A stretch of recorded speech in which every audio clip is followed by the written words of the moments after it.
Hi folks, hope you're doing well. It's 3:45 on the 16th of the 7th, 2020. Just a very quick video. I saw something earlier called Don't Talk to the Police. It's fascinating. It's well worth a watch. It's entertaining. It's 46 minutes long. I've watched most of it, not all of it. But it is quite entertaining. It's quite funny. It's done by people who know what they're talking about, and they give fantastic examples. So yeah, I said in the last video I did, well, in the last video I published, shall I say, that neighbours were going to call the police. They did. The police tried to take the route of me having mental health issues. So they were doing what they normally do, and I'll give you an example. Basically, what they do, they ask you for your name and address, right? Something quite innocent. So you give that. They ask you for your phone number, you give that. At this point, you're talking to the police, right? So now they start asking you other questions. Okay, what's going on?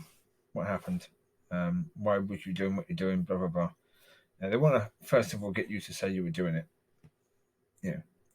Then they start asking you questions. Now, as the officers themselves said, they wanted some sort of solution to this situation. Something that they could go to their boss and say, here you go. We've got something there. So, of course, they had no real case. And if they'd have tried to take a case out about me harassing the neighbours, it would have got reversed. So I've got tons of evidence of the harassment being the other way around. But of course, the police spoke to the other people first. You got 2 against 1. That's a bit of an issue. That last time when I called the police on them, the police spoke to them, then they spoke to me. And when they spoke to me, they said that's a completely different story to what we were just told by the other people. Yeah, of course it was. Well, as I say, the way the police work is, name and address, blah, blah, blah. Then they ask the questions. Any mental health issues? Any at all? You say, yeah, sleep apnea and depression, but not a major issue. You start speaking about the fact of, the other neighbour, her boyfriend threatened to cut your throat because you were trying to get her to take care of her dog and to stop that dog from harassing yours. And what do the police do? They use all this. Oh, they're listening. They're taking notice of the things. They're jotting down some details here. Whether it's on a pad or whether it's just in their own head, they're jotting down some details here. Mental health, mental health, mental health, mental health, mental health, mental health. So, they then start saying, "Oh well, we'd like to take you up to the local hospital for a mental health check." Because they were saying, "Do you have medication for depression?" No, none at all. Never have had. Oh well, do you think you would take something? So no. Oh well, we'd like to take you up for a medical assessment. So there's no point. I said, I'm not going to take anything. Oh, well, we'd still rather take you up and then have someone see you and assess you. I said, right. I said, but it's not going to make any difference. I'm not going to solve the situation. I said, because if I'm going to talk to someone as a Christian, I need to talk to someone as a Christian counsellor if I'm going to speak to anyone at all. It needs to be someone who understands the situation from a Christian point of view. You can help me from that side. So anyway, they then asked about when I said how the situation started. They then said, well, can you show me evidence of that? So showed them evidence of that. And then as we were coming back down the steps, he grabbed hold of my hand. He said, we're detaining you to take you in for this medical health check. I said, excuse me? You took me outside just so you can get me out of my house so you can go all in my arm. It's like, well, that's out of order. Everything you're doing is out of order here. And I said to him, we've just been for a walk. my dog Mollie, she's got puppies. I need to feed her before I go anywhere, really. They were like, nope, nope, you come with us now. Right, okay. Well, thankfully, yeah, while waiting, I had a good chat with that police officer. Right. Very unsurprising. He was asking lots of questions about Christianity. Um, so, yeah, it was quite a good conversation in the end, yeah. Well, as I say, I'm going to be probably publishing the walk and talk videos from last night that go into things in a bit more detail and talk about the whole thing a bit more. As I say, this one is really about the example of, I've just given you a perfect example as why you really shouldn't talk to the police, because they're looking for a way to resolve the situation in a way that looks good on them, so they can say to their governor, we get a tick for that, don't we? Basically, that's what it is, because have they resolved the situation, really? No. Have they done anything that's going to stop this situation from continuing? No. Not at all. No, not as yet. The officer did say before he left that he was going to speak to the various neighbours about what they've been doing. But he dropped me off at about 12:30 at night. So, it wasn't a time to be really knocking on people's doors, and I don't think he's going to do it.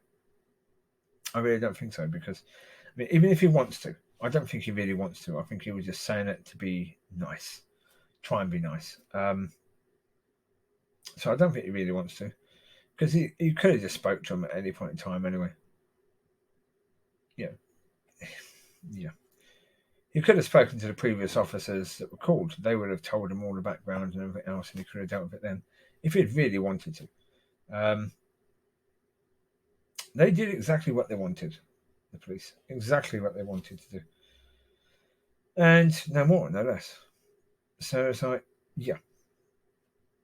And also, as I say, even if he wanted to, he's going to be busy.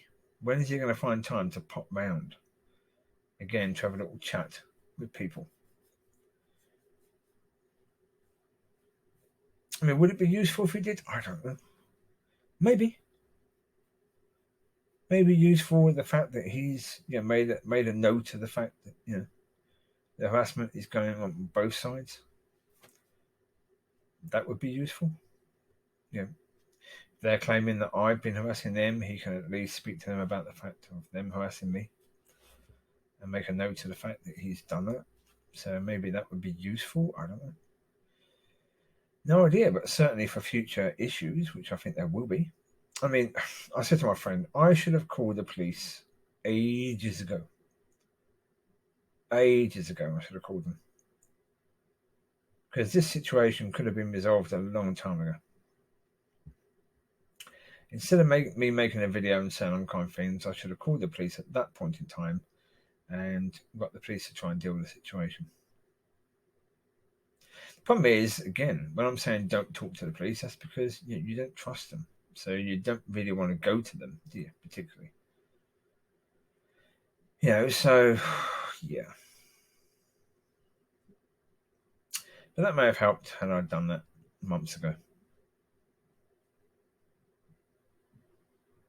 Certainly hoping and praying that things will get better hasn't worked in any way, shape, or form. But, yeah, I've not. As I say, I've done things that I shouldn't have done. I made mistakes that I shouldn't have done. Yeah, got to learn from that. So, yeah, as I say, I did 2 walk and talks last night. I've got to listen to them. I've got to see if it's actually worth doing both or just one. We'll see. Time will tell. But I will link this don't talk to the police thing. It is very good. It's quite entertaining. It certainly goes into a lot of details about why you shouldn't talk to the police, even if you're completely and utterly innocent. Because it says, and while this bloke is talking, who was a defence lawyer, he speaks to a former prosecutor And it's basically saying to him, yeah, if someone said this, would you use it against them? And the prosecutor said, yeah. Even though what they said was complete truth, and they were saying they didn't have anything to do with the crime that had been committed. If you say the wrong thing, or they even said you could have a situation where you could say you weren't in an area when a crime happened, but if somebody who had known you in the past then says they thought they saw you in the area around about the time of that, even if they were wrong, the fact they thought they saw you would be built upon, and by the time it went to court, you'd be labelled as a liar for saying you weren't anywhere near it, because they'd have this person on the stand, and this person would say, yeah, I saw them there. And now all of your statement is now a lie. But as I say, listen to it. It is brilliant. I say, with regards to those officers, I had a good conversation with them. One thing I would say, as I've said, driving at 37 miles an hour in a 30-mile-an-hour zone, that is breaking the law. Simple. That is breaking the law. And the officer shouldn't be doing that, because as police, you're not above the law. I've said this before in other videos. You're not above the law. You are there to serve the law. You're not there to break it because you think you're above it. You're not. But apart from that, it was annoying. What was going on, because the mental health check was fine. The people there just said, okay, they get someone from my GP who deals with mental health to give me a call in a few days to see how things are going. So it's fine. Fine. Anyway, that'll do for now. So I've got these walking talks to listen through and to see, well, because I did two. So if they all say the same thing, then it's probably no point putting both on. So you take care. God bless, and I'll speak to you soon. Bye bye.